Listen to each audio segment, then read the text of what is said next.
Hello ladies and gentlemen, my name is Dietrich and this is a 2025 Mercedes-Benz CLA 250.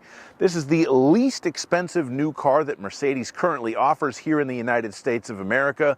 But the question is, even for this lightly optioned model at $48,000, does it actually represent a good value? So we're going to try to figure that out today by reviewing this vehicle. We'll start off by talking about the styling. We'll check out the powertrain in this CLA 250. We'll measure out the trunk space. We'll have a look at the passenger room, and we'll see what you get as far as interior convenience and safety features for 48 grand from Mercedes-Benz. And as always, if some of that sounds interesting and some of it doesn't, check the slidey bar down below for timestamps. So we'll start by talking about the styling, and we'll touch on the nomenclature briefly. If you go on Mercedes-Benz website and you're trying to find information on this car and you look under sedans, because it is a four-door car, you're not going to find it. Mercedes-Benz considers this car to be a coupe. But how could it be a coupe with four doors, you might ask?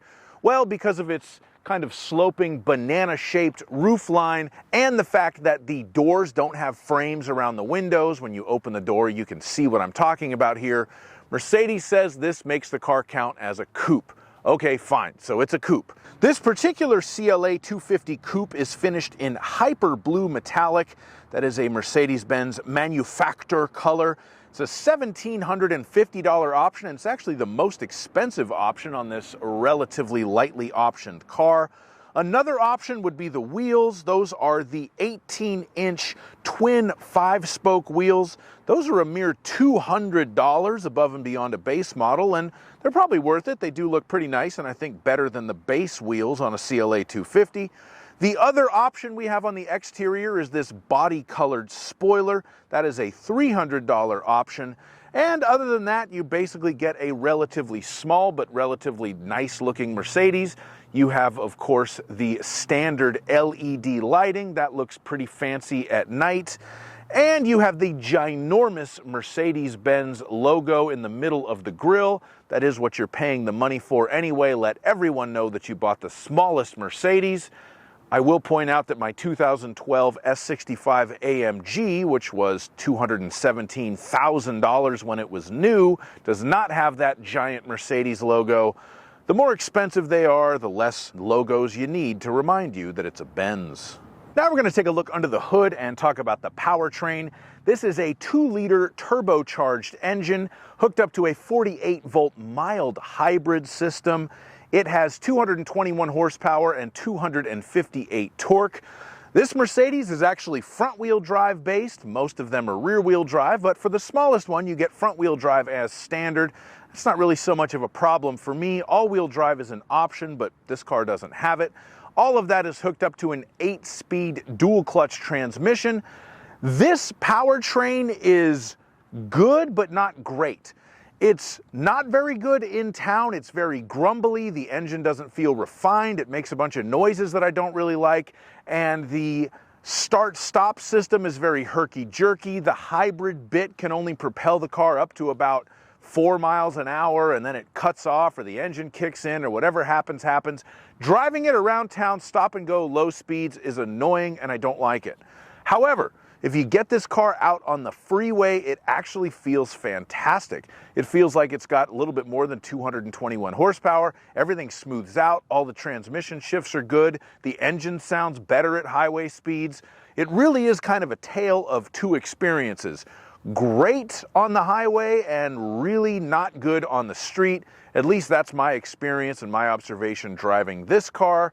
So if you're going to spend a lot of time driving on the highway, this is potentially a very good choice if you're in the market for a small Mercedes. If most of your driving is around town, I would definitely recommend an extended test drive before you make a purchase, just to make sure that you can live with the way this car operates. Because quite frankly, I wouldn't buy it strictly based on the way it drives at low speeds. Now we're going to measure out the trunk space in this CLA 250. So let's open the trunk, get the laser tape measure, and do just that.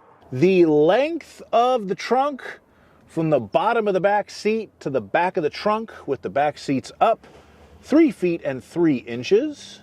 The maximum width of the trunk at the widest point at the rear, what I call the golf club hole, is 4 feet and 9 inches. The minimum width of the trunk, which in most cars is the wheel well, but in this one it's actually kind of the cover for where the trunk hinges go in, is 3 feet. It is kind of an oddly shaped trunk in this car because you've got these things here and then it gets a little wider down there, but it's not like a big space to fit a large object in. It's kind of strange. The height of the trunk, 1 foot and 6 inches, and you know, Mercedes-Benz quality, blah, blah, blah, doesn't really exist here. This is pretty much just the same primer that you would get with basically any trunk. One thing that you will see advertised for the cargo area in this car is the 40-20-40 split. So we have these handles here. I can pull that, and then if I come up here, I can put the back seat down, so that's 40. And then if I do it on the other side, I have a handle here, and I come over here, then that's the other 40, but if I come in here, there's a little button. No, here we go. Boom. There you go. So you can put that down by itself as well. So that is 40, 20, and then 40 to fold down the seats. And when you have the seats folded all the way down, you have about 5 feet and 10 inches of length. I say about because that's the measurement to the back of that back seat. So it could, or excuse me, the back of the passenger side seat there. So it could be a little more, a little bit less, depending on where you have that seat set. One thing I will point out, it's a relatively flat load floor. There's no hump. They go up at a little bit of an angle, but that is nicer than average there.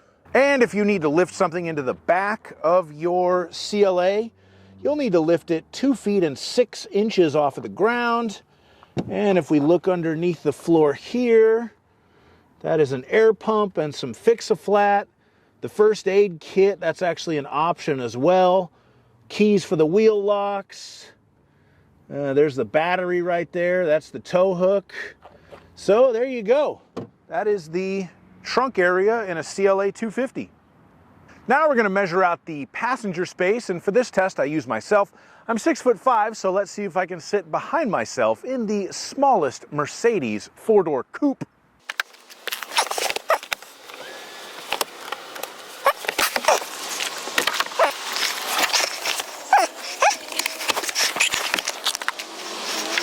Okay, so this car actually has a little bit better passenger room than I expected. I have to admit that.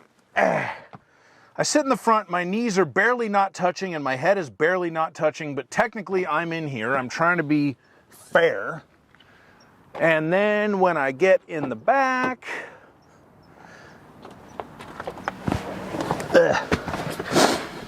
I have like barely enough leg room. I really don't have enough headroom. It's close. I can kind of hunch over. I'll admit it has better passenger room than I thought. Probably nobody's going to sit behind me in my natural driving position. We do have some cute little air vents. We have one USB-C charging port, which is better than nothing. The kids can fight over that. And let's see. We got an armrest that has some cup holders. So that is the passenger room in the CLA Mercedes.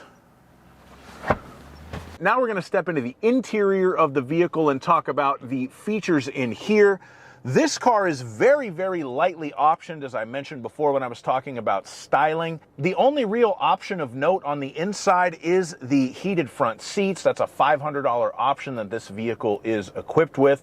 So everything else you see in here is standard. We do have power seats on both sides with 3-position memory seating for both the driver and the passenger. That's pretty nice. We also have dual zone automatic climate control, so we can set different temperatures for the driver and the passenger. And we have dual 10.25-inch screens. We have a center touchscreen in the middle that does the infotainment. You have wireless Apple CarPlay and Android Auto. And then you have a 10.25-inch digital gauge cluster as well. Both of those look very nice. The center screen is both a touchscreen, and you can use the little OK 4-directional touchpad on the right side of the steering wheel to control that as well. We also have the voice control with natural language understanding with Hey Mercedes keyword activation, but it is very much of limited use. Allow me to demonstrate. Hey Mercedes. How can I help? What is the temperature in Tampa, Florida right now? Currently it is sunny in Tampa with a temperature of 57 degrees. In the evening it will be sunny with temperatures between 48 and 55 degrees. What do you want to do? Get me directions to Taco Bell. Apple CarPlay is active. You can use the telephone function of the connected device via CarPlay. Yeah, thanks. That was very helpful, Mercedes. Not at all. Hey, Mercedes. Hey, Mercedes. How can I help? Who was the Chancellor of Germany in 1939? This question is too hard for me. I'll bet it is. Hey, Mercedes. Hey, Mercedes. How may I help you? Get directions to Sugandis. I'm sorry, can you say that again, please? Get directions to Sugandis. I'm sorry, but I can't help you with that right now. Sugandis, no! We also have keyless go and push button start, so you can just leave the key in your pocket or your bag, walk up to the car, open the door, push button to start. Thank you very much, Mercedes, for giving us that in a $48,000 car in 2025, but it is listed as one of the features on their website. Panoramic moonroof is standard on the CLA 250, and that is a little bit of a nice touch. They could charge extra for that, but they don't. And the number one most important standard feature in this car is the 64 color LED ambient lighting. You can obviously change the colors inside of the car at night. Obviously there's 64 of them. You can do dual colors, you can do themes. And I think that right now this feature probably sells more Mercedes than anything else. And quite frankly, I think Mercedes does do this better than pretty much any other automaker as far as the ambient lighting. So rest assured, you will not have to pay extra for the fancy Instagram-friendly lights in your new Mercedes CLA. Now we'll move on to the safety features, and this Mercedes is a little bit underwhelming with them. You do get the active brake assist, that's the forward collision alert with the emergency braking. You also have attention assist, so the car will alert you if it thinks you're falling asleep. We have automatic high beams. We have the blind spot assist. That's the little lights in the rearview mirrors that light up when there's a car in your blind spot. That also gives you exit warning assist, so if it thinks you're going to open the door into traffic, it will warn you about that. We have the Parktronic with active parking assist. So you do have the sonar sensors front and rear to beep at you when you are getting close to something, but the car will also do some self-parking action as well. This is not a feature that I'm a huge fan of, but it does have it. If you drive one of these cars, please leave me a comment and let me know if you actually use the active parking assist, because I feel like it's one of those features that's very underutilized by the people who actually drive them. And then also listed as a safety feature is the rain sensing windshield wipers. That is a nice feature. That's something that I have in my Mercedes and that I like in a vehicle. But there's a few things missing. There's no lane keeping, there's no lane centering, there's no lane departure warning, there's no adaptive cruise control. I consider the safety feature setup to actually be a little bit disappointing for a $48,000 Mercedes-Benz in 2025. Thank you so much for watching my review on this 2025 CLA 250 Mercedes. This car kind of proves my theory, at least for me anyway, that the least expensive Mercedes-Benz aren't really worth buying. I think that you could do better for the money that you spend than this car offers. But if you have to have something that looks like a Mercedes-Benz and says Mercedes-Benz on it, I guess this is the least expensive way to get into a new one. Thank you so much for watching my video. If you bought one of these cars and you love it, leave me a comment telling me how wrong I am. Please like my video and subscribe to my channel, and have a great day. Bye-bye.